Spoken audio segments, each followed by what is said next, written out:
Idiom and phrase part 2। আজকের 10টি idiom and phrase. Once in a blue moon, খুব বিরলভাবে ঘটে। কোনো কাজ বা ঘটনা যখন খুব কম হয়। He visits his village once in a blue moon, সে খুব কমই তার গ্রামে যায়। 12, to burn the midnight oil, গভীর রাত পর্যন্ত পরিশ্রম করা, মানে বিশেষ করে পরীক্ষার সময় রাত জেগে পড়াশোনা করা। He burn the midnight oil before the final exam, সে চূড়ান্ত পরীক্ষার আগে রাত জেগে পড়াশোনা করেছিল। 13 নম্বর, টু টেক ফ্রেঞ্চ লিভ, বিনা অনুমতিতে চলে যাওয়া, অর্থাৎ অফিস বা ক্লাস থেকে না বলে অনুপস্থিত হওয়া। He took French leave without informing the manager, সে ম্যানেজারকে না জানিয়ে চলে গিয়েছিল।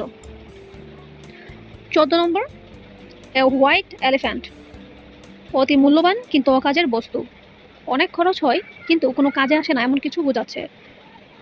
The unused stadium became a white elephant, অব্যবহৃত স্টেডিয়ামটি একসময় অর্থ অপচয়ের বস্তু হয়ে দাঁড়ায়। 15 নম্বর, টু ফেস দ্য মিউজিক, পরিণাম ভোগ করা, নিজের কাজের ফলাফল বা শাস্তির মুখোমুখি হওয়া। He cheated in the exam and had to face the music, সে পরীক্ষায় নকল করেছিল তাই শাস্তি পেতে হয়েছে।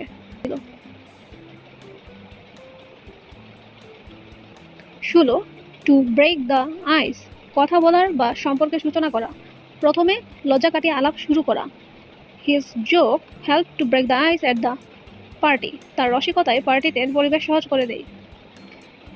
Two leave no stone unturned, কোনো চেষ্টা বাদ না দেওয়া, সর্বোচ্চ চেষ্টা করে যাওয়া।